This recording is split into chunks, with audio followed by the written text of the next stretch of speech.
Hello.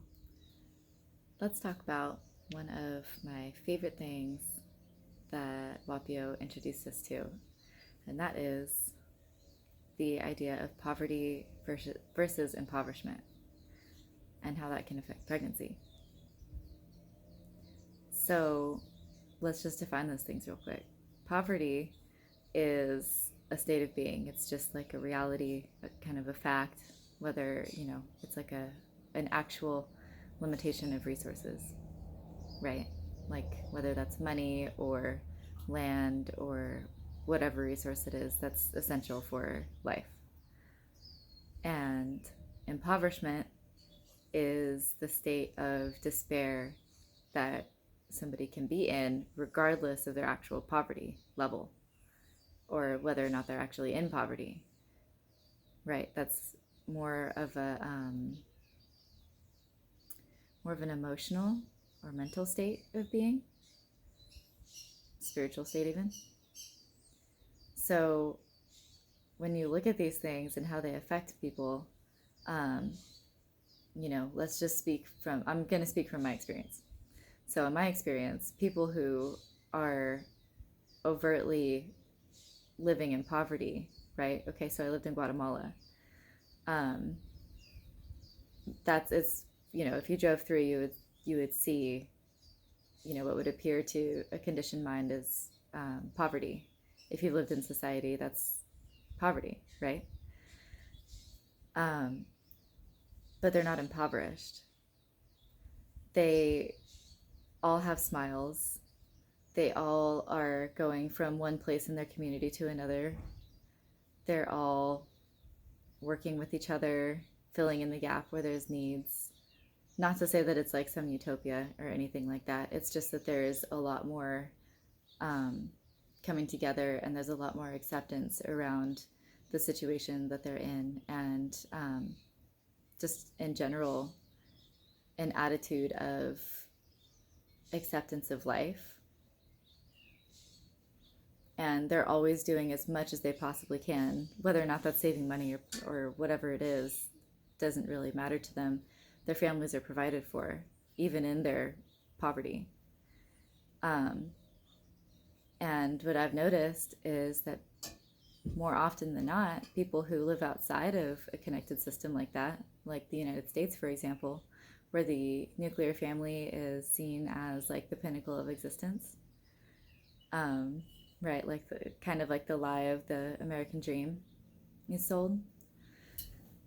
You see a lot more impoverishment with people who have everything that they could possibly need and then some, and the ability to buy whatever it is that they see or need or whatever on Amazon. They have a much higher rate of things like hypertension, gestational diabetes, um, you know, name your medical illness, whatever it is for pregnancy. You see a lot more of it among women who are more privileged. And that's because they have a mindset that they need more, that they have lack, that they aren't worthy, all of these things that, a person from a developing or a third world country, as they're called, would know innately. Like they all know that God loves them. They all know, maybe not all of them. I'm not trying to make like utopian statements, but you get what I'm saying. People just have different values, and they don't question these things so deeply. They don't have the privilege to question these things so deeply. And I find that people that do have the ability to do that are often not using it to their own good. I think that's something that you can make a conscious choice for. You can totally use those, you know, higher abilities and functions to benefit you and people around you and have, a wonderful pregnancy and birth, um, and all of those things with all of your privilege or hard work or whatever it is for you. You can exist outside of that impoverished mindset, but that's a conscious effort. Because if you are purely conditioned and you're not being so conscious, you're just operating from conditioning, you're probably going to experience some type of issue, right? And I'm not saying that to like blame your issues on you or anything like that. I think that people know exactly what they know, and that's not necessarily your fault, and it doesn't mean that you're doing anything wrong or anything like that. Everybody is where they're meant to be. I firmly believe that.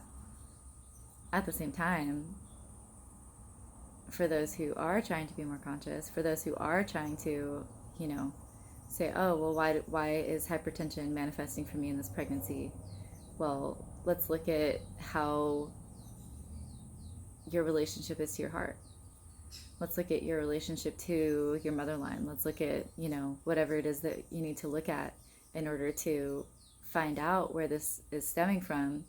And, maybe it goes away, maybe it doesn't. A lot of the times I think that we're destined to kind of learn these lessons in whatever way we're going to learn them. And in a perfect world, we wouldn't have to learn these things on each other from each other. But we're not in a perfect world yet.